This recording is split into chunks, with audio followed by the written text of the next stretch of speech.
Narcissus was a beautiful young man, so beautiful that all who saw him were drawn to him and often fell immediately in love with him. But he was closed off to love, turning away each admirer with cold detachment. His heart chakra was closed. None, in his opinion, were worth his time of day. Among those who fell in love with him was Echo, a mountain nymph, a female natured deity, often depicted as a beautiful young woman. Nymphs, however, are not immortal like the lowercase g gods. Echo, however, bore a heavy burden. She was once a playful and talkative nymph until she angered Hera, the queen of the gods. At Zeus's, Hera's husband's, behest, Echo used her gift of gab to distract Hera from discovering Zeus's many dalliances. In her fury at the discovery, Hera cursed Echo and caused her to no longer be able to speak freely. Because of the curse, Echo could only repeat the last words spoken to her. Sadly, stripped of her original voice, Echo could no longer express her love, her longing, or her truth. She could only echo. When Echo encountered Narcissus, she was instantaneously smitten by his beauty. She tried to draw near, but could not initiate a connection. She could only repeat the words in fragmented form.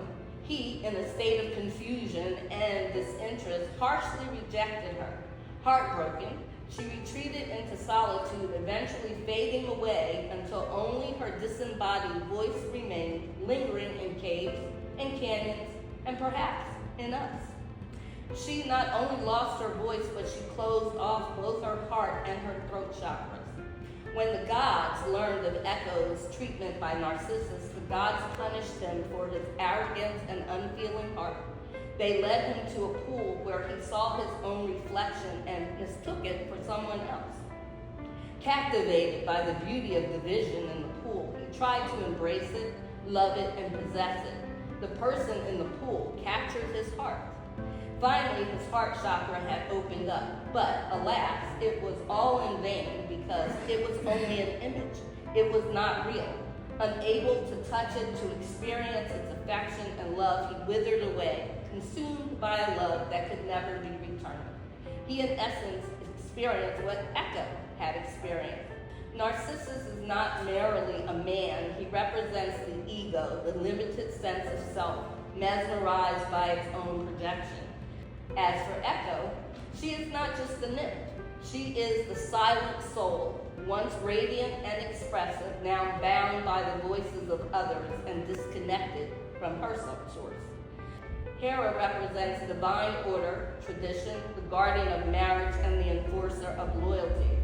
But metaphysically, Hera is not just a jealous goddess. She is the part of the collective mind, the inner judge, the voice of cultural conditioning that silences the soul when it dares to speak out of alignment with societal or group expectations.